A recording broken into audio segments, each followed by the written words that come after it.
Vladimir Putin just visited North Korea and is currently in Vietnam on another state visit. While the ties with Hanoi are not expected to change anything fundamentally, the visit to North Korea really shows that we are in a new era of multipolarity. This is first and foremost a big step forward out of international isolation for Pyongyang. Of course, Western press again is being absolutely stupid about it, even resurrecting the Russia is running out of ammunition myth from like 2 years ago to gaslight Western audiences about what is currently happening. So let's take a look at what is actually going on.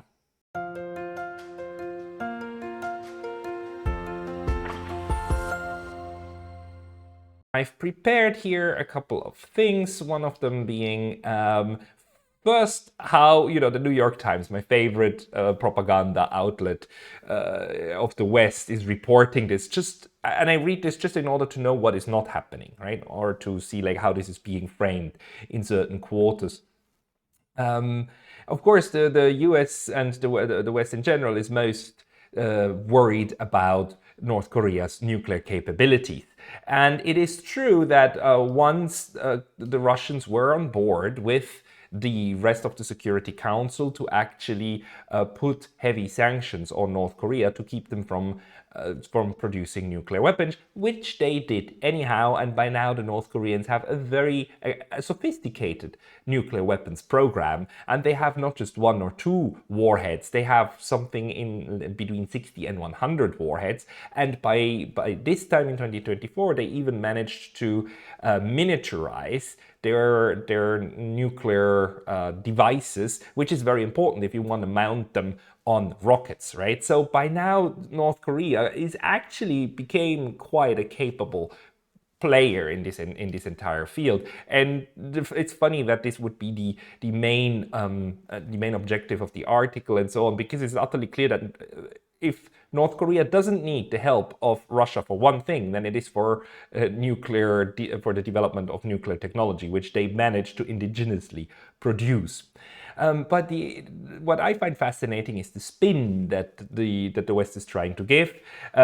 First, that some people that the New York Times interviewed are saying that this is a renewal of Cold War era security guarantees, no doubt, because there was an agreement signed between North Korea and Russia. They both actually stated that a proper treaty has been signed. We don't yet know what's actually in the treaty, but it is clear that the West is interpreting this as a revival here of the Cold War, because there is apparently also a military clause in there. But we will look at that in a second. This time, however, the agreement is based on mutual transactional needs, artillery shells for Russia and high-end military technology for North Korea. I find this utterly dumb, because I've seen this in several outlets that the West is these newspapers are trying to portray this as Russia being in need of artillery shells. Here, look at this. Desperate for more artillery to press the war effort in Ukraine, Mr. Putin turned to Mr. Kim for some modest help with ammunition in late 2022. That tickle has now reportedly, we don't know who reported it, but reportedly turned into a flood. 5 million rounds of ammunition by the estimates of Western intelligence services. And if there's one thing that's clear, is that these intelligence services are not very intelligent. Because I actually, this is surprising to me, because a couple of months ago I thought we were over it. I mean, look at this. We've got these articles from, when was that? From March this year. 3 months ago, where the West finally admitted that yes, Russia is outproducing the entire Western alliance in ammunition. Russia produces 3 times more artillery shells than US and Europe for Ukraine. And this CNN article here even goes into the numbers, that Russia is apparently producing 250,000 artillery munitions per month, or about 3 million per year, and that they are using about 100,000 rounds of artillery per month. And even whether these numbers are correct or not, I don't know, because I was trying to find the numbers from the Russian side. I couldn't, but the point is that here we have the admission that Russia is capable of producing enough artillery shells for itself. 100,000 rounds per month. It's just, I mean, that's what you can cover with 3 billion per year. So I don't know what this stupidity is, that now we are back to the idea that Russia is gonna go begging for artillery shells in North Korea. But this is what we find in a lot of these newspapers at the moment. That Russia faces continued shortages of weapons in its war with Ukraine. So whether this is intentional or not, the important thing is that that's not what's happening. This is not Russia trying to beg at the doorsteps of North Korea. This is a start of, or the continuation of a new way of international politics. And in order to get what's actually happening, the best thing is to just actually read what the official announcements are and try to analyze them a little bit. So we have from the Kremlin itself, on its English-speaking homepage, a press release, very short, very comprehensive, that the talks between Kim Jong-un and Vladimir Putin happened, and that following consultations, Vladimir Putin and Kim Jong-un signed a Treaty of Comprehensive Strategic Partnership. So this is, we don't know what the treaty says, but the treaty, at least from the Kremlin side, is called Comprehensive Strategic Partnership. So it doesn't carry a security or military title, at least for now, in the proclamations between the two countries. During Vladimir Putin's visit to the DPRK, the sides also signed intergovernmental agreements on building a transport road, bridge, and cooperation in the fields of healthcare, medical education, and science. So you see that this announcement here actually puts emphasis on the fact that it's not just a treaty, it's actually further cooperation. So most importantly, this cements now in written, in letter, in treaty agreement, what these countries want to do. And one of them is they want more economic interaction, because it is quite interesting. North Korea has an interesting geography, because it shares a land border with Russia. You wouldn't think so if you just look at the map, right? But Russia, since it stretches all the way around China and goes here, it touches the Korean peninsula. Vladivostok is right over here, right? So there is actually a tiny little stretch of land where the two touch. I find this quite fascinating. This little part here is where North Korea and Russia share a land border. This part here is still China, right? So there's a place where all three of them meet. And at the moment, it seems to me, at least judging from Google Maps, that there's really only one connection, and that is this railway bridge over here between the two. And apparently, there's now the decision has been made to also create a second bridge for normal car traffic and road traffic, right? So this is important. It's gonna increase the economic interaction between the two countries, right? And then luckily the Kremlin also gives us access to a full English language transcript of what the two leaders said in their press communique, which they gave in Pyongyang. And interestingly enough, so first Kim Jong-un was speaking, and then Vladimir Putin. And Kim Jong-un puts a lot of emphasis, and he uses a lot of quite, at least in the English translation, a lot of bombastic language to describe just how important this is for him, and how honored he is, and that the PRK is now signing this treaty on comprehensive strategic partnership. So also he, in the English translation, uses the same term for this treaty, strategic partnership treaty. And he goes as far as saying that relations between our countries have risen to a new high level of alliance, in the English translation. I don't know whether in Korean it's the same word, but he, at least in English, on what we find on the Kremlin homepage, calls it an alliance, and a legal basis has been laid for making it possible to fulfill ambitious plans of the leadership of the two countries. Comrades, Kim Jong-un says, times have changed, as undoubtedly changed the status of the Democratic People's Republic and the Russian Federation in the international geopolitical structure. And I think this is absolutely right. So this is the end, the final end of North Korea's isolation, which had a lifeline through China, but that was about it. It was like really for 30 years, it was pretty much isolated. So North Korea was really a pariah state, and it survived the sanctions that were put on it, not just US sanctions, but United Nations sanctions. And Russia, with this declaration, basically says now, we're not going to do this anymore. This is it. And then when Vladimir Putin's speech that is transcribed here is interesting because it is less bombastic, and Vladimir Putin doesn't use the word alliance, not even once. He doesn't describe it in those words. He describes that they want to have more economic interaction, and that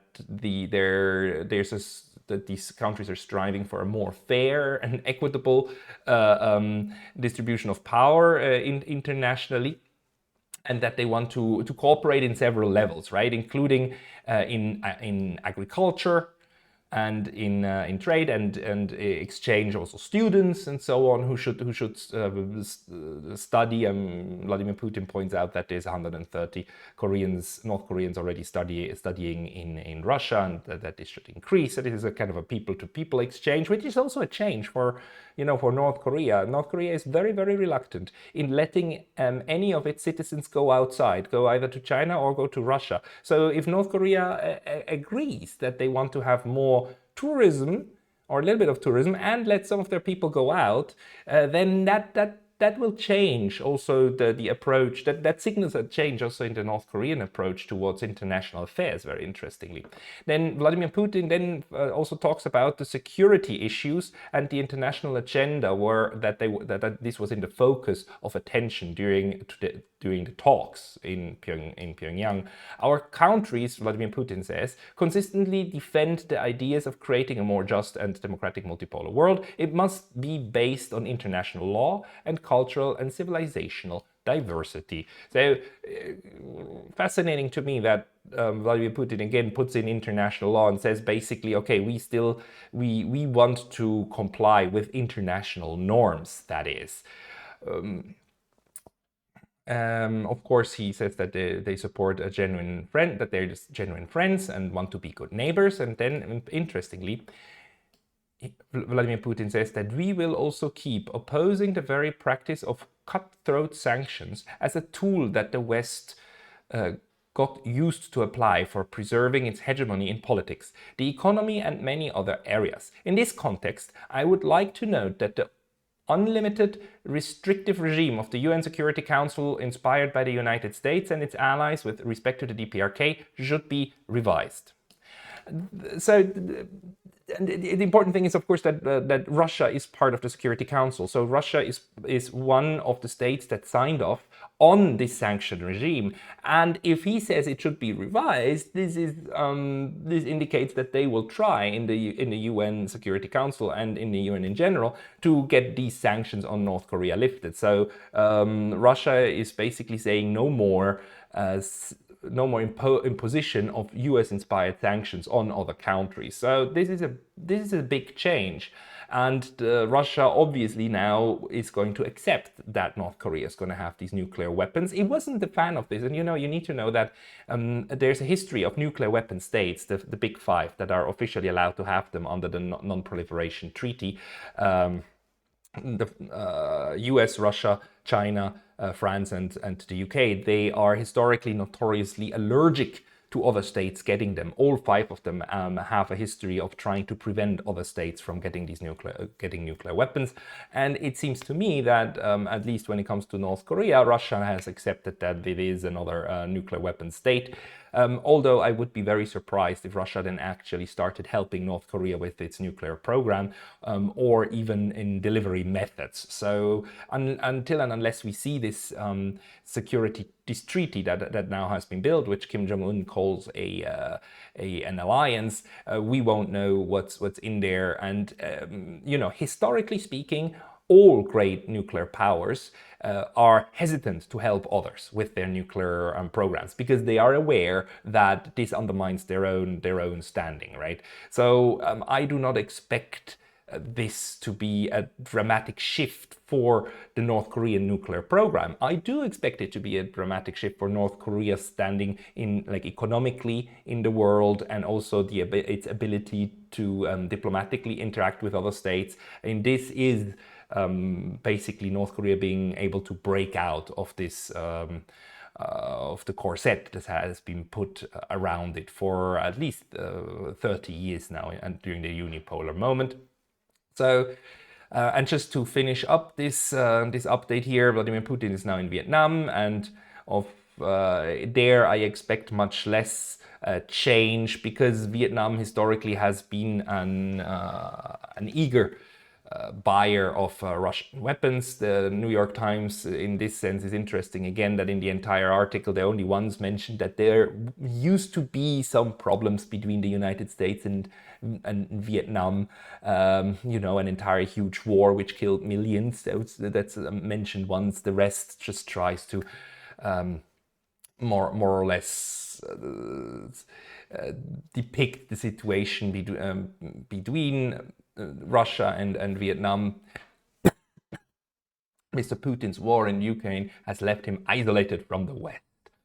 This idea that Russia is isolated, and his need for munitions to go fight war has pushed him closer to North Korea's leader Kim Jong-un. It's just fascinating that the West just can't wrap its head around the idea that other states interact with each other based upon interests that are not directly connected to them. I mean, this is obviously Russia and North Korea working on cooperation that is not just inspired by the Ukraine war, not at all. This is the building of a new way of international politics, and this is what Western commentators can't wrap their head around it. Everything has to be framed under what is currently important to the West. They cannot think about any other motivations for other states to act than their own motivations. So the Vietnam is playing here, of course, a very strategic and very smart game. Last year, also Xi Jinping visited Vietnam, and Joe Biden visited Vietnam, and Vietnam upgraded its relationship with the United States to the highest level that they've got. Vietnam clearly plays a multipolar, multi-aligned strategy. I would say it is very intelligently neutral, like very engaged, neutral. It's friends with everybody, and it is trying to cultivate this, and that Vietnam is able to even attract also Vladimir Putin to come to Hanoi and have these discussions while he's in the region. It just shows how skilled the Vietnamese are at engaging everybody and strive for their own national interest. But overall, I would say that the big change we've got is really with regard to North Korea here, and the not the beginning, but the continuation of the multipolarity that we are now going into. I'm also quite relieved that in this statement, Vladimir Putin keeps saying that stability in the Korean Peninsula is important to them, and that there should not be any aggressions from one state to the other. The agreement, what they have been talking about, is that there's a security component in it, so that is when one of the states is being attacked, the other one would help it. Now, unless we read the actual wording of this treaty, we don't know what kind of help is meant with that. But from looking at how other states have structured their treaties, it's usually phrased in a way that leaves it open whether there will be active military engagement, or whether helping just means, like, potentially sending weapons. So basically doing the thing that the Western countries are currently doing for Ukraine already anyhow. That would be my expectation. It doesn't often happen that states tie themselves very strictly to the military security of other states. They usually leave it vague and open what kind of military aid is meant. So I don't think this is a revival of a Cold War security pact of an alliance. I think Kim Jong-un is overplaying and overstating the the meaning of this. I think Vladimir Putin has a more calculated approach. He didn't use the same language. Overall, this is the biggest change will be in the economic sphere and the diplomatic sphere. Militarily, I don't think that this is going to change much either for Russia nor for Korea. The way that the Western newspapers are portraying this just shows how insecure they are and how they project their own way of dealing with other countries to what their strategic opponents are doing. Thank you for your attention.